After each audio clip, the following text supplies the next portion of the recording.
Hello, Keith Rucker here at VintageMachinery.org.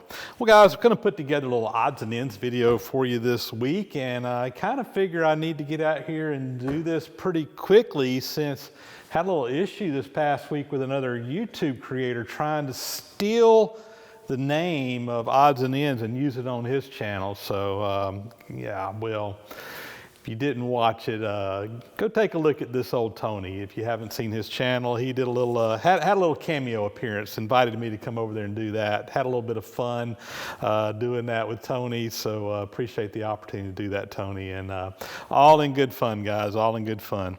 Well, this week, got a couple of things, some viewer mail. We got a few more things from ARNFest that I wanted to share with you. I have some announcements about some events coming up that I want to let you guys know about.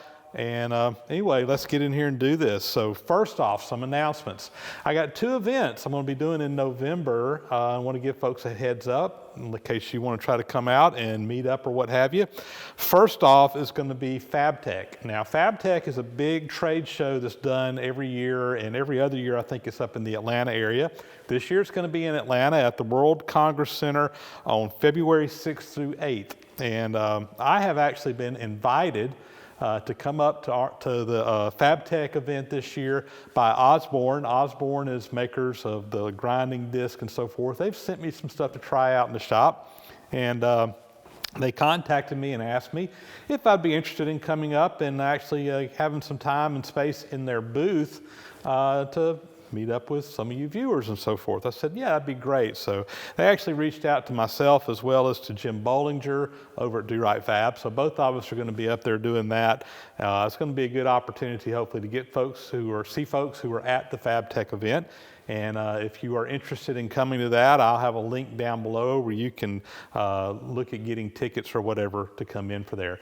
It's a great big huge trade show. The World Congress Center is a big trade show type facility in Atlanta, and there will be vendors there from literally all over the world showing off the newest and latest greatest technology and tools and what have you in the fabricating industry. So it is a good opportunity to kind of get out and see that kind of stuff, and I am quite sure that many of my viewers are probably planning on being there anyway. And anyway, I'll be there February 6th through 8th. Probably won't be in the booth all the time, but I will be in the booth periodically during those days, so hope to see some folks up at Fab Tech this year. The second event that I'm going to be at is also in November. This is going to be on Saturday, November 17th, and I'm going to be making a trip over to the Good of the Land Fest. This is going to be in Lindale, Texas at the Old Mill Pond. Now, the Old Mill Pond is kind of a museum type setting, similar to the Georgia Museum of Agriculture. They have like a little village there, I think, and what have you. And a lot of YouTube creators from around that kind of does the kind of stuff that we're doing here are going to be at that festival. I am planning on going over there. In fact, Mike Wiggins over at the Backyard Machine Shop, who's not too terribly far from me in the Georgia here, he's going to be coming in, and the two of us are going to ride over there together and be there for that event on Saturday, November 17th. Again, I'll have some information down in the description below if you're interested in coming on where you can get some more information and get tickets to come to that event. And again, that's going to be in Lindale, Texas, which is, I think, is kind of more on the eastern side of Texas. Texas is a big state. But anyway, hope to see some folks out there as well. And I'm really looking forward to that one because, again, there's going to be quite a few of the YouTube creators who I've kind of gotten a chance to meet up with many of them over the years, and hopefully going to get to have some new folks who haven't had the opportunity to meet up with before are all going to be at this one. So it'll be another really good opportunity for folks to get out. We know we do the Barzy Bash every year. I didn't get to make it to that one this year, but that's usually over on the West Coast. It's going to be more in the center part of the country, so hopefully we can get some folks in that area to come down for the day where they don't have to travel quite as far, and we can have a great time at the Good of the Land Fest. So with that, let's get in here. I got some viewer mail, like I said. I got some gifts that picked up. I got some new purchases that I've made. Just kind of let you know what's going on out here at the shop. So let's get into it. So first thing here is actually a purchase actually made with the help of a viewer who I had done a little job for a gentleman a while back, and I was needing some metric taps. and didn't have some stuff. And anyway, I did a little job for him, and he actually sent me a little bit of money and thank you for doing the project, and said, take this and go get you some metric taps. So I ended up, I purchased one of these little Hewitt boxes here. This one is for metric taps. It has places for taps, drills, as well as dies. I was mostly interested in the taps and the drills, having them together, and has your basic, most commonly used metric drill tap sizes, what have you. And in the meantime, I had a few metric taps from an old tap and die set that I had. I put that stuff in here. I had a few metric drill bits that were the right size. I put those in here, and even had a few dies, metric dies, again from an old tap and die set. But then I also had a bunch of holes, a lot of missing places in here, so I purchased some brand new taps. I made sure I had the right drill bit for each and every tap size, and now anyway, I got at least a basic set of some metric taps and drill bits to go with those taps. So next time I have a metric job that comes up, at least I'll have a starting point to hopefully go grab some tooling. And I appreciate the gentleman who contributed toward this. I really like these Hewitt boxes, H-U-O-T, if you guys aren't familiar with it. They make a whole lot of different indexes kind of like this, and I have a bunch of different ones, and now I have this one as well. They make a couple of different variations of these for metric stuff. One of them just has a bunch of individual taps in there with a larger selection, but because on this metric stuff, a lot of the drill bits are kind of oddball sizes. I got a set of just basic drill bits by 0.5 millimeter, but like this one is a 2.05 and a 2.9, so I was able to get the right drill bit for that particular tap size, and even had a few from my tap and die set that didn't have a slot, so I just put them back there in the back. But anyway, I don't do a whole lot of metric work, but every now and then it comes up, and this will be a nice little addition to have around here for when those jobs do come up in the future. Next item here, these come from Jim Thompson, who contacted me a while, said he wanted to send me something, and these are some little containers of soap, and called Pro Soap. I haven't actually opened them up and tried them yet. I just got these in the mail. But Jim wrote to me, basically said, let's see. So I want to send you a small thank you gift for all the effort you put into the videos. This is Pro Soap. It's the best hand soap I've ever used. A little goes a long way. You can get about 25 hand washes from one small tub. And he sent me a couple of these. So I'm going to put these over by the sink out here in the shop, and we will definitely give those a try and see how we like them. So hey, hand cleaner is definitely something we go through a lot of out here in the shop. I've got several different kinds that I've tried over the years. Never seen this one before, so anyway, we're going to give it a try and see how it works. So thanks a lot for sending that along, Jim. Next items here is a little viewer appreciation gift that got sent in from Dan Kohler, and I thought I'd just read this little note. I hope he doesn't mind, because I thought it was interesting. But he makes these, this little handicraft thing he does, and I'm not going to read all of it. He says basically he makes these as lap crafts that occupy my hands whenever I have to wait on something or something. As a retiree, I do a lot of waiting. And as a lifelong chain smoker, that waiting can be challenging. About a dozen years ago, I discovered the book, The Marlin Spike Sailor by Harvey Garrett Smith. After reading it, I concluded if I held work in either hand, it might be more difficult to light a cigarette. The secret to smoke cessation isn't to quit smoking, rather it's not to light cigarettes, which I have managed to do now for 10 years. The problem is now I have a bushel filled with these handicrafts, and while handicrafts are hard to give away, they're even harder to sell. So anyway, I thought that was kind of an interesting thing. He basically, in retirement, started just making little things like this as a way to keep from smoking. So, and it's been successful for him. And anyway, sent a lot lot of these. A lot of these are keychains. And Dan, I have a feeling that when my daughters see these, that they will disappear very quickly because they like toting around stuff like this all the time. So this one's called a monkey fist. It actually has a golf ball up inside of it. And then there's a bottle he just kind of did. So anyway, Dan, thanks a lot. I do appreciate it. And I always like this kind of stuff, so thanks a lot. Next item here is actually something we picked up at Arnfest, and this was a gift from a viewer that tracked me down up there and had some of these in his car. And what we got here are a bunch of silver bars. Well, I wish they were silver bars, but they're about the next best thing. These are actually Babbitt bars. And if you watch my channel, you probably see me pouring some Babbitt bearings before. And this is the actual Babbitt metal that those old-timey type bearings were made from. This is actually a tin-based Babbitt here. I've used this kind of Babbitt before. It's fairly you can still find it fairly easily. Old bars, old ingots like this come up for sale on eBay and places like that. You might even still be able to order this stuff new. I think that Syracuse Works is still in business in some form or fashion, if I remember right, and I'd have to go back and look at some research.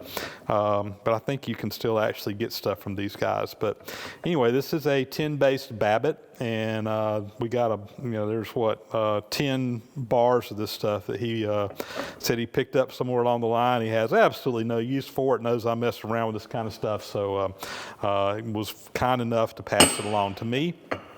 And this is one of those things too, guys. When I'm at a swap meet or something and I see a Babbitt ingot laying around, for sale, and I know what it is. A lot of people don't have any idea what this stuff is. A lot of people say, "Oh, it's just lead bars." And while it looks somewhat like lead, it's not actually lead. It's an alloy for using in bearings. And there's several different alloys that are out there. There's lead-based Babbitt and tin-based Babbitt. Again, this is the tin-based Babbitt here, which is getting to be pretty expensive if you have to go buy new stuff. So anyway, nice to have this because working on old machinery, particularly stuff I do out at the museum, you just have a need to re-pour bearings from time to time. So I like to keep a stock of this stuff around so that when I need it, I have it. And I will put this into my stash, and I'm sure that it will get used somewhere along the way. In fact, I've got a job coming up soon that's going to require some Babbitt being poured, and I don't know that I'm going to use this particular one in that job, but I'll probably use some of the stuff I have stashed around here, and maybe we'll get some videos on that when the time comes for that one. I need to get that job knocked out of here before too long. But anyway, thank you very much. I apologize, I don't remember the name of the person that gave this to me. So many people I met up at Arnfest, and anyway, it just slips my mind, but I did want to share those. When I had unloaded my truck, I didn't have these with some of my other stuff when I did my last video with all the Arnfest stuff in it, but I dug these up the other day and like, oh, I forgot to include those, so I wanted to make sure we got those mentioned. Next thing we got here is a little packet of some old machinery literature that was sent in by John Anderson from out in Las Cruces, New Mexico, and just a little mixture of some different things, Craftsman bench saw, table saw, whatever you want to call it. I'm just going to go through here. Black & Decker hedge trimmer. There's some pumps, what have you. So if you don't know, I've got here's some more Craftsman stuff down here.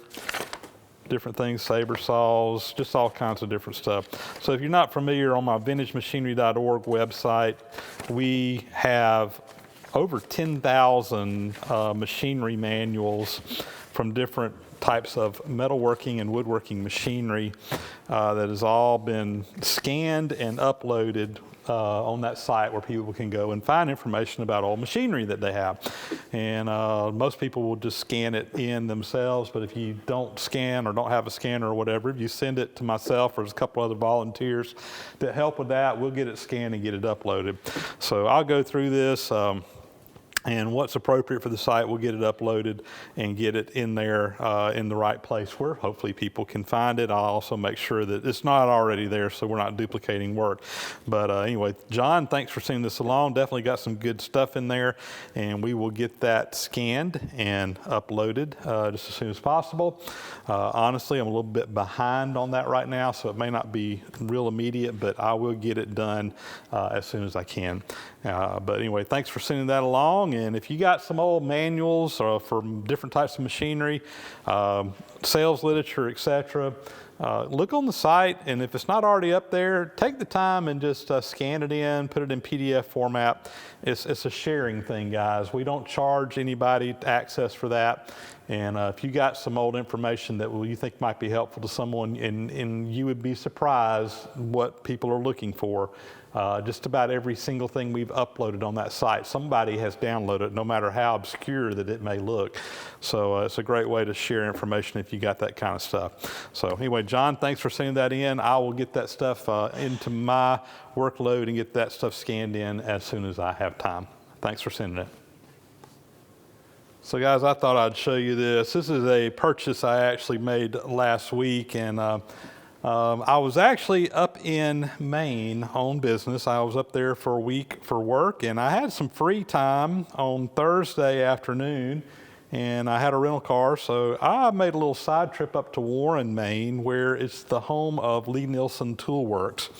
And got a chance to visit their showroom there. I didn't get a chance to tour the factory, unfortunately, where they make a lot of these tools. But if you don't know anything about lie-nielsen Tool Works, they make very high quality, heirloom quality woodworking tools, hand tools. And this is what I purchased, was a nice dovetail saw that's made by these guys. And if you're not familiar with them, go check out their website. They got the catalog here. Make some really nice tools. I have several planes that have been made, hand planes that have been made by lie-nielsen. Kind of my reasoning for purchasing this saw is I was in need of a new dovetail saw, number one. Several years ago, actually it's probably been 15, 20 years ago, I purchased a handmade saw from Adria Saw Company, which is a Canadian company that makes basically handmade dovetail saws and some other saws. I've got a couple of saws made by them, and I love that saw. And somehow in the process of when we moved out to the new house where I'm at now and started setting up the shop, my dovetail saw has gone missing. And I kept thinking as I started unpacking tools that it would turn up, and it's been about 4 years, 5 years now, it hasn't turned up. And I've been really sick because I don't think that company is still in existence. They're not still making saws.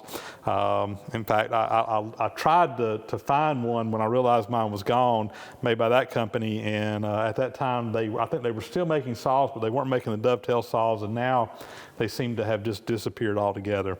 But lie-nielsen makes this dovetail saw, and I've always had a very high opinion of their tools. So I purchased this brand spanking new lie-nielsen dovetail saw to use in my wood shop, and I'm really excited about it. Lie-nielsen makes absolutely wonderful stuff, and I actually, when I was at the factory there, they got a little workshop area that you can go in and try tools out. So I went in and tried it out, made sure everything fit in my hand just right, and it does. This is a nice piece, and anyway, I was real happy to pick that up. And had a good time while I was up in Maine, and got to see some neat sights, and really enjoyed getting to run by the lie-nielsen factory to pick that up.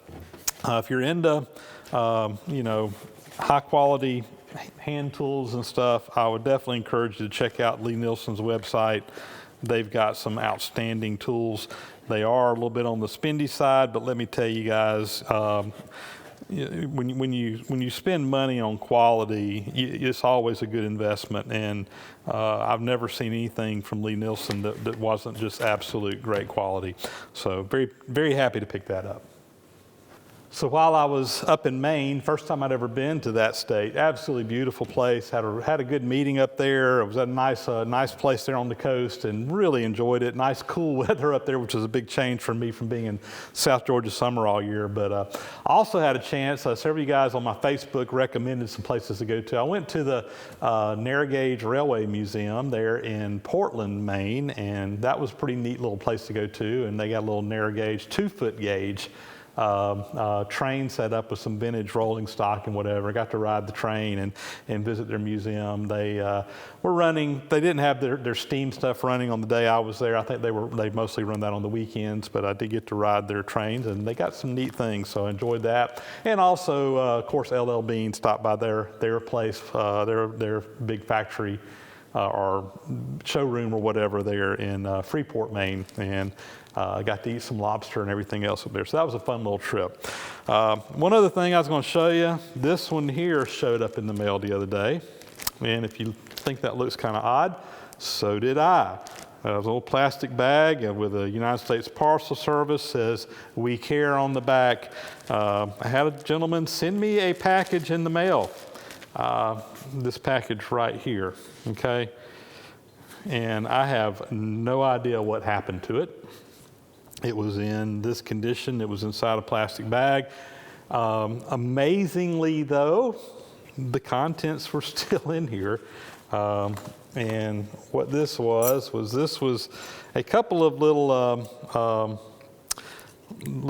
I call these dovetails or whatever they're used for threading, and I'll put a close-up of these in there, but these were made by good old Pratt.